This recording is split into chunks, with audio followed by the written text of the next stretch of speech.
2. I got my banner all straightened out, which is good. Yesterday was a little wonky. I got a couple panels today. I'm going to be talking about forgotten Walt Disney Worlds. I'm going to talk about Horizons. I'm going to talk the stuff that if you're watching, you don't forget. I don't forget, but some people have forgotten. So I'm going to remind them of those things. Also doing a panel. This is the title. Elmer's Glue, Wendy's Hamburgers, and Randy Savage. Stuff I love about Columbus, Ohio. So it's going to be fun. I'm going to show you some of that. I hope you enjoy it. Glad you're here. Let me show you this place. This place is rocking and rolling today. Look at this. Mike Tyson's down there. Dana Snyder's that way, right about there. Paul Abdul's down that way a little bit. Somebody's yelling about something over here. But this is a good day. If you come by, I put together a thing which says where I am. So if you're wondering, sneak preview tomorrow. I'll be doing my VHS panel, which is probably my favorite one of all of them, because I show all kinds of weird stuff from VHS. I'll show you guys as much as I can, because copyright on YouTube is a lot different than copyright in a room, but they show a lot of weird clips of old shows and things. It's a lot of fun. Selling the books as always, but mostly just saying hi to people. It's fun to be here. Glad you're here. Stick around. If you have anything you want to talk about, just shout it out. I'll be happy to. There's no structure here. I'm not going to, but I do have, welcome. Come on in. No, you can come through. It's all right. It's probably intimidating. You look over like, oh God, I'm on a stage somewhere. There's probably thousands of people in this room. They got people to go to Disney Quest, not by buying tickets, but by, including it in their, if you got a 5-day ticket, you could go to Disney Quest, and then it would rain, and you'd be like, oh, I'll go over to Disney Quest. And there was some fun stuff you could do there. You could build, they had Sid's Toy Shop, and you could build a toy, and it was like, He-Man's arm, and, like a koala head. And, I did that one time. I had way more fun, and they had like a little claw that would pick up the pieces, and then you'd get them in a box and you'd put them together. They also had stuff where you could draw, and they had like animation tables, and then they had their video games. They tried to do like an interactive thing, and the problem with video games is they get old quick. So it's like the first time I went there, I was like, this is amazing. I'm shooting these cannons. I'm on the Pirates of the Caribbean ship. And then the next time I'm like, oh, this is like the Buzz Lightyear ride, but not nearly as good because I'm just sitting in this little tiny weird room.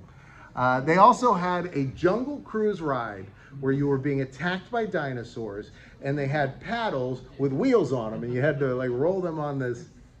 It was weird. I mean, it was all, but again, like the first year, it was like, wow, this is amazing. The graphics are state of the art. And then like a year later, like, whoa, this looks like garbage. What is this, a PlayStation 1? They also had this cool thing where they had these little cars that would run under this glass floor. So they were like radio controlled cars, and you could get the controls, and they would ride through this maze under the floor where everybody was walking around. It was a really cool dynamic thing until one of them caught on fire. And they had to like rip the floor up to get to it. And then they were like, well, we'll put the floor back down, and there's no more, we're not doing the cars. They did this NBA experience. Did anybody ever go to this? I'm the only one. So I'm the only one here that went to this. So this opened, I took my son to this, and we had planned to spend a few hours, and we spent the whole day and then bought tickets and went back the second day. But it was so targeted at such a specific type of person. The problem with this is there's multiple types of people that might be interested in this, and this only appealed to people that physically wanted to play basketball. When you went in, they had an area where they had some memorabilia, but it wasn't enough for you to be excited about it.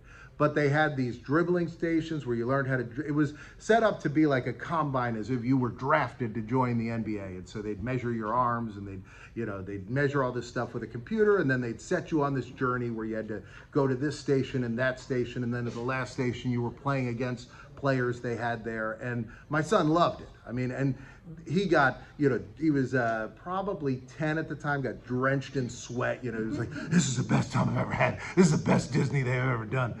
But most people don't want that. Like the average person goes there and they're like, what is this? I didn't bring any workout clothes. I'm not. And so the stuff for like people that are fans of the NBA, you know, it wasn't enough. You know, there was the memorabilia you could buy, or merchandise you could buy, was awesome. I mean, you could get really cool stuff.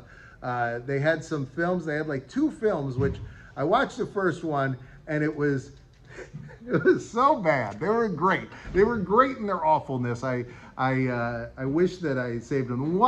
The one that I liked was a beautiful thing, totally wrong for a theme park. It was an attraction about an NBA player who took at least a year off from the NBA because his wife was very sick, and he helped his wife and she got better. So it was inspirational, it was beautiful, was not appropriate for theme park viewing. You know, it was like, didn't make sense.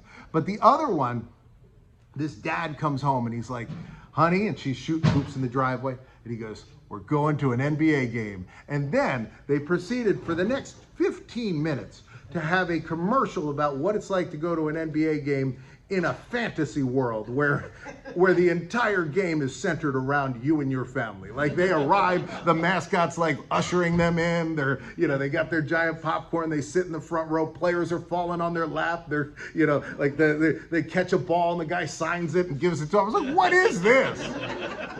And it was 15 minutes long. And so then they get back home and she's like, that was something. And she puts the ball in the hoop, and then the dad goes, next time we go, you're starting in the NBA. And then they play the music, and we're like, oh, what? What is going on? And I was like, the message here is, if you go to an NBA game, not only are you having the time of your life, you're going to be in the NBA eventually. It will transcend. Like, I mean, like, they were shooting t-shirts, and she was like, I got one, you know, and he was like, me too, let's put them on. And, you know, it's like... So that was the NBA experience, but they had a couple other things. So they had this store you could go to. This is what I talked about, where you would play against the workers there, which my son really liked. They added an attraction shortly after it opened, and they realized this was not the best idea on earth. And this was the only thing that my wife and I were able to enjoy, which was slingshot basketball. You would slingshot basketballs, and the hoops would move like this.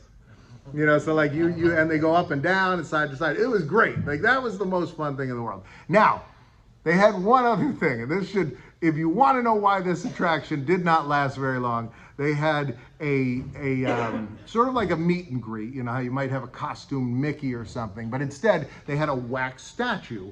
And so if you're doing, it's not a wax statue of Mickey. If you're doing a wax statue at your NBA experience, who would you want that, you know, with? You know, Michael Jordan, that's a good guess, but no, the commissioner of the NBA. And you go up and pose with him. And I mean, they thought it was so popular, they had 2. Like, they were like, no waiting. There are 2 different places where you can, and look at like the stanchions here, like they're like, there's gonna be a mob of people coming to get their picture with this guy.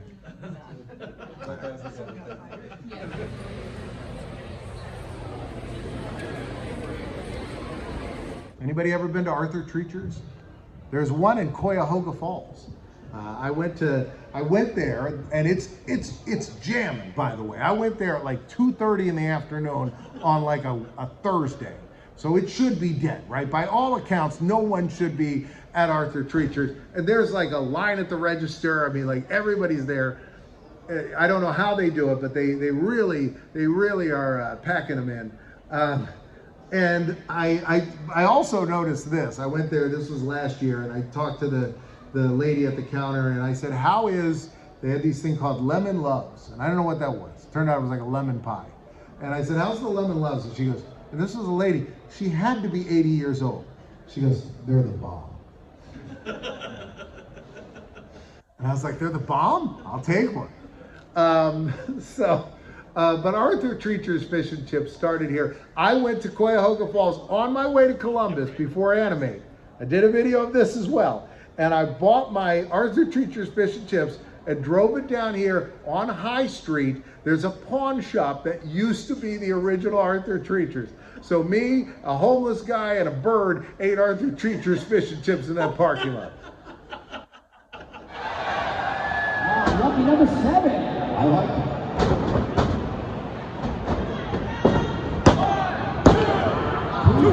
Just the 2 count. Yeah, 2 count, not enough. Ooh, that was hard chops. Asking the crowd if they want another.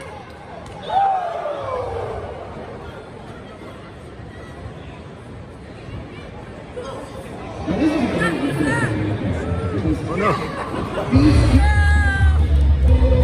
It was a tough loss. Beautiful Columbus, Ohio.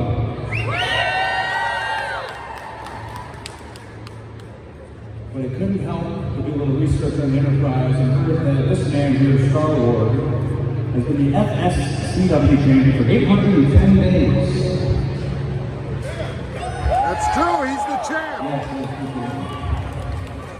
that's quite an impressive feat, but let me tell you a little history lesson about myself. I have defeated computers, I have defeated gods, I've even defeated myself. But there's one thing, one artifact that I have not been able to collect. But I haven't defeated the sound system yet. But the one artifact that I've not been able to collect is that.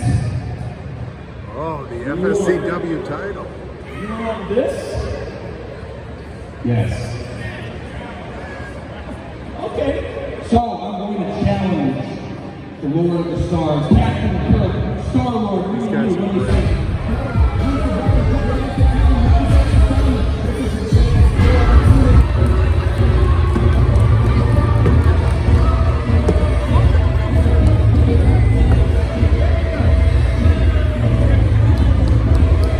By the way, if you enjoy these videos, make sure and give it a thumbs up. Be like the Fonz, give it a thumbs up, and while you do, go, hey! Because that helps me a lot. I gotta tell you, you give it a thumbs up, they share it with more people. By the way, look at the shirt I got. Pointless Nostalgia on VHS. Maybe one day.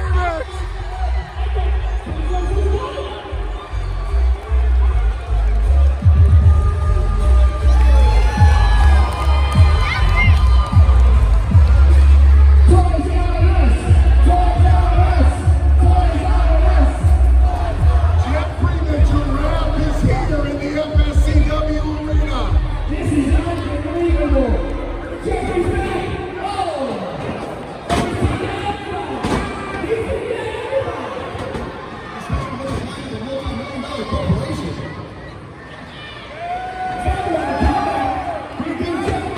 Oh no! Oh no!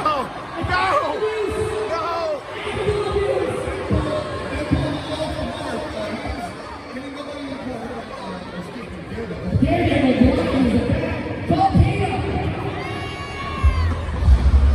Who's coming?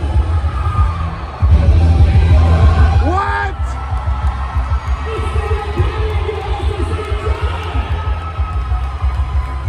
What's up, big man?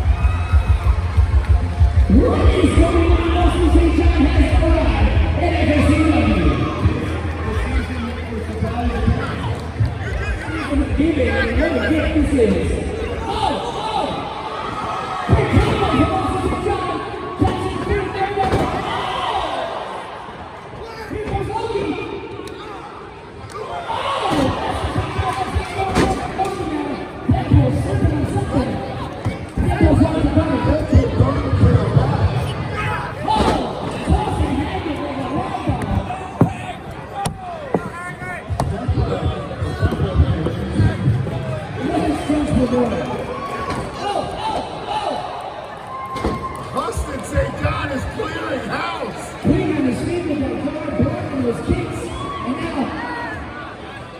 Here we go, Austin and Geoffrey was in the teaming up.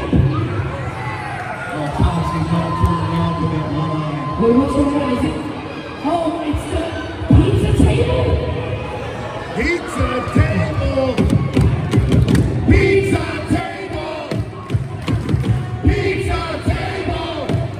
Can I go this pizza table? Double choke slam. Yes.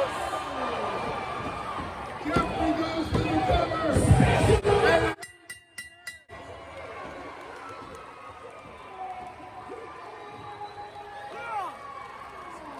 Wow.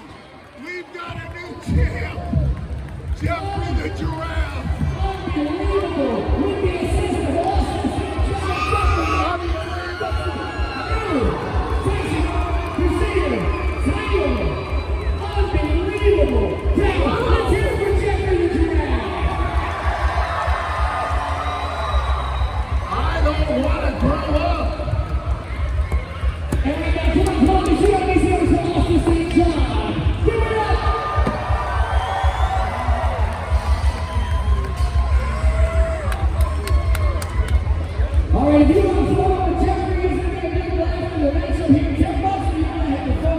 Geoffrey, our new Toxic Crusader champion!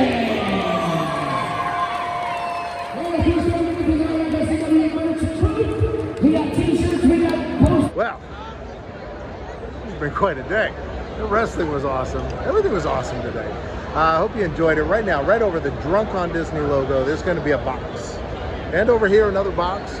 You can choose either one. I'm in both of them. Look at me. I'm in a pool, smoking a cigar, with a whole suit on. We'll see you tomorrow at 2 o'clock. We're going to do something new. It'll be a lot of fun. Glad you're here. Come back tomorrow.